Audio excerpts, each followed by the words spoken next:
벌써 7번째입니다. 이제 다음 주에 8번째 주택농지 들어가면 이제 우리 이 1, 2월 달에 일일학습도 마무리입니다.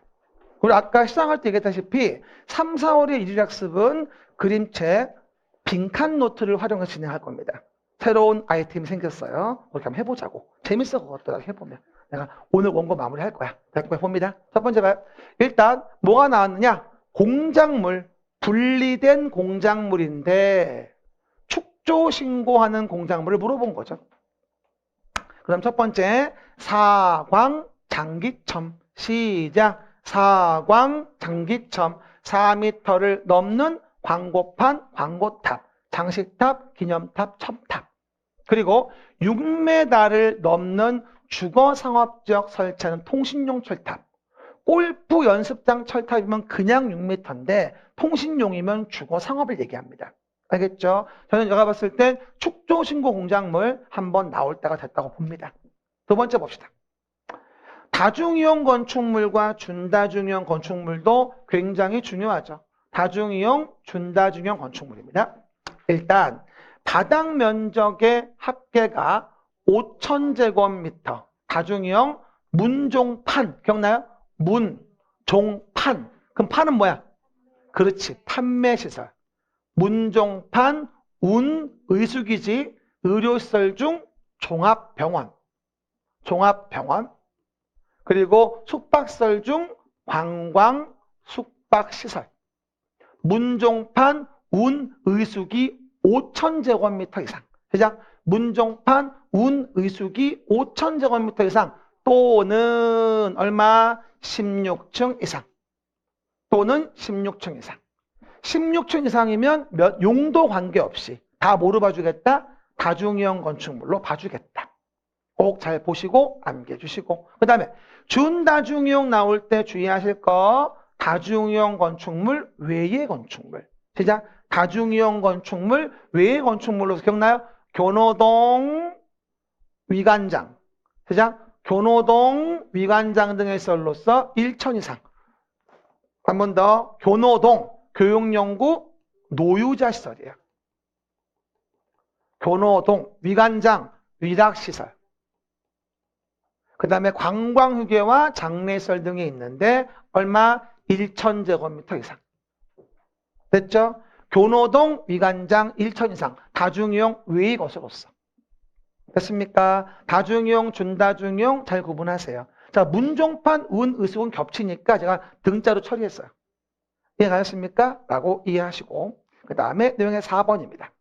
건축의 종류 불러보세요. 신증, 개제이, 신축, 증축, 개축, 재축, 이전. 신증, 개제이. 발음을 잘해야 돼요. 뭐라고요? 이전도 건축인가요? 네. 그럼 지금은 재해가 보이네요. 그러면 재축인가 보다. 단원 나올 수 있겠죠. 됐죠? 그런데 이런 경우 멸실된 거죠. 그런데 연면적 합계가 종전의 규모 이하인 건 전혀 예외가 없고, 그 다음 동수, 층수, 높이도 모두 종전 규모 이하로 축조하는 게 원칙이지만 뭐라 했어요? 동수, 층수, 높이만큼은 법령 조례에 적합하다면 종전 규모를 초과해도 재축으로 봐줄 때가 있다는 거죠. 됐죠? 말하며 끊어주고 다음 문장. 대수선 종류 불러봐요. 보내기지마 방주다 대선이에요. 이랬지. 보내기지마 방주다 대선이에요. 시작. 보내기지마 방주다 대선이에요. 안녕하세요. 대선이에요. 주계단, 피난계단, 특별 피난계단, 증설해체 수선병에 하는 것은 대수선에 해당한다. 노래 부르니 기억나지? 싫어? 포기하지마. 이 노래야 원래. 그렇죠? 보내기지마. 작년에 어떤 젊은 학생이 선생님 그 노래 정말 좋아요. 그 노래 아니에요. 성진우의 포기하지마니까 오해하지 마세요. 됐고요. 그 다음에 5번 좀 봅시다. 그럼 내용에서 용도 변경을 물어보네요. 용도 변경. 그럼 뭐로 바꾼대요? 숙박시설을 공동주택으로. 그러면 영업하면 단동 숙이다. 영업, 숙박시설. 영업설군에 들어가죠. 공동주택은 주거, 업무시설군이에요. 내기바보 아니지 뭔 소리야. 자산 전문 영격은 주거 용도 변경 시작. 자산 전문 영격은 주거 이겁니다. 그러면 영업설군 봐봐. 자산 전문 교근 주 영업에서 주거 업무니까 신고 이렇게 나오는 거예요. 그러니까 문제가 나올 때 자산 전문 영격은 주거 용도 변경 떠올리시면서 보셔야 됩니다. 그 다음에 건축법 적용을 본다면 컨테이너를 이용한 그림책 보고 있는 거지 지금. 왜 안 넘겼어? 간이 창고야. 건축법 적용하지 아니할 수 있어. 그러면 컨테이너를 이용한 간이 창고인데 건축법 적용하지 아니하려면 빠라빠빠 건축법은 공장만 이뻐해. 공장 빠라빠빠 공장 왜 안 해? 공장 됐고요. 그리고 이동이 쉬운 거죠. 이동이 쉬운 거. 그리고 하천법에 의한 하천구역 내 무엇은 숨은 조작실, 시작, 숨은 조작실이라고 한다면 건축법 적용하지 않습니다. 여러 개 있어서 등으로 처리했어요. 알겠죠? 잘 나오는 부분. 넘어갑시다. 그러면 건축물 건축입니다. 건축물 건축. 그러면 건축법은 다른 법과 달리 특이한 제도가 있다. 뭐? 사전결정 신청제. 시작. 사전결정 신청제. 92페이지 있죠. 제가 요 밑에 해설에다가 또 그림책 페이지 적어놨어요. 다 뒤에 보면요. 일단 봐요. 사전결정을 얻으면 무엇을 간주합니까? 물어보는 거죠. 사전결정 신청자가 사전결정 통지를 받으면 봐봐. 국토계획법, 산지관리법, 농지법, 하천법에 관련 인허가를 받은 걸로 봐줍니다.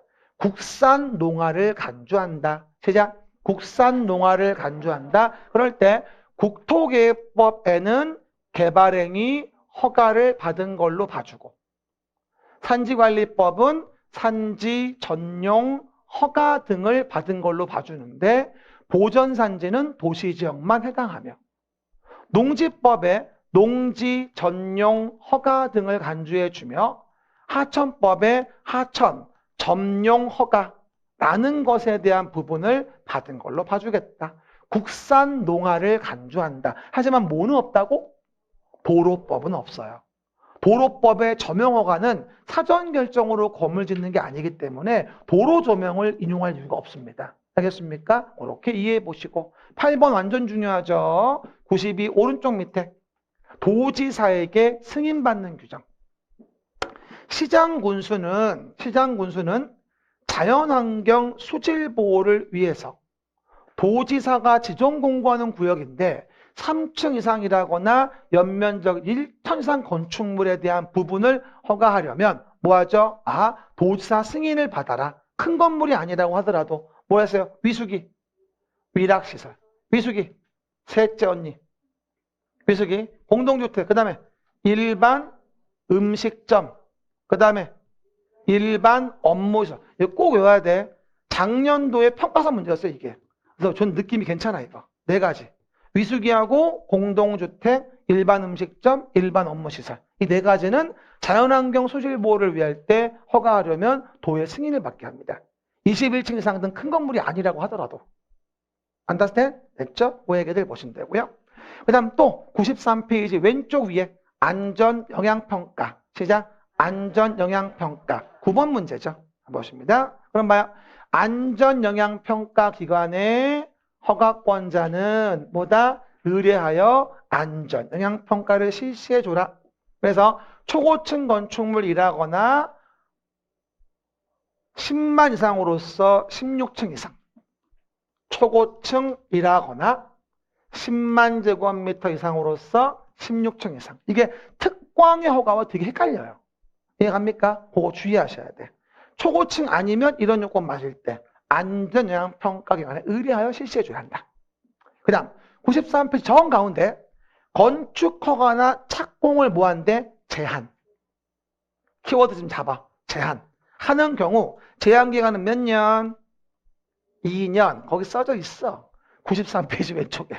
연장. 1에 한해서 1년 이내로 연장할 수 있다. 2년, 1년. 시작. 2년, 1년. 11번입니다. 건축 신고 93페이지 오른쪽 밑에 있죠.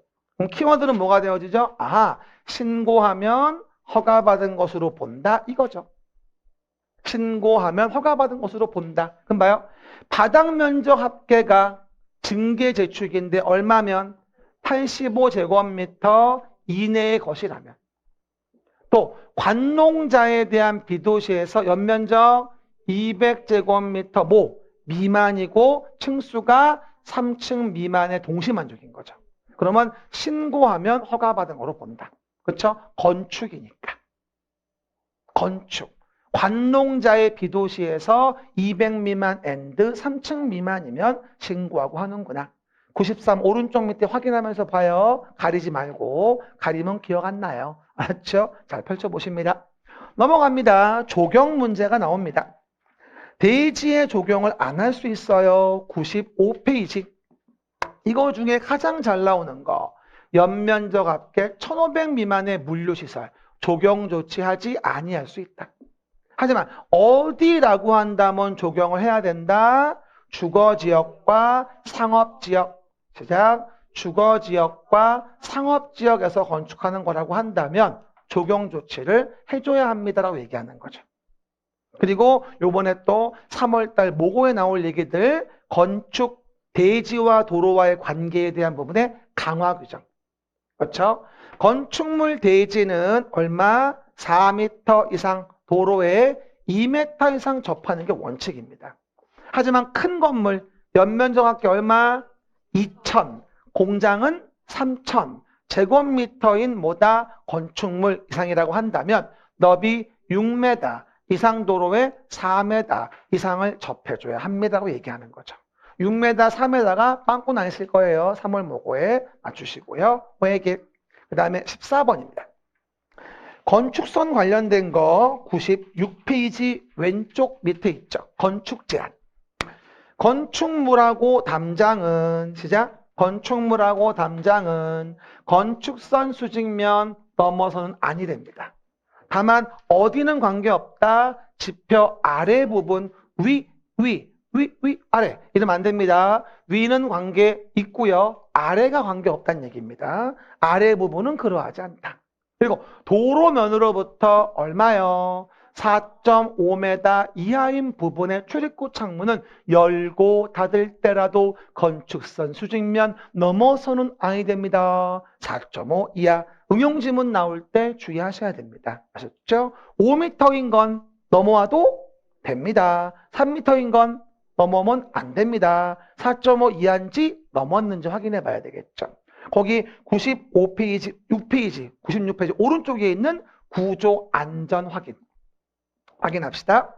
구조 안전 확인한 건축물 중 다음의 건물의 건축주는 착공 신고하는 때 구조 안전 확인 서류를 허가권자에게 제출해 줘야 됩니다. 가장 기본이 2층 또는 200 이상. 목사모, 목구조 건축물이면 3층 또는 500 이상. 이건 내진 능력 공개와도 연결되니까 아시라고 했고. 확인했어요? 됐죠? 그리고 높이 등을 따져본다면 높이, 그치. 그냥 높이는 13m 이상. 그 다음 처마 높이는 얼마? 9m 이상. 기둥 거리는 10m 이상.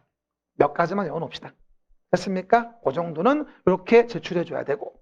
그 다음 면적 관련된 거 넘어가시면 그림책에 98페이지 봅시다. 첫 번째, 건축물의 각층 또는 일부로서 벽기둥 그 밖에 비슷한 구획 중심선 둘러싸인 부분의 수평 투영 면적이니까 뭘까?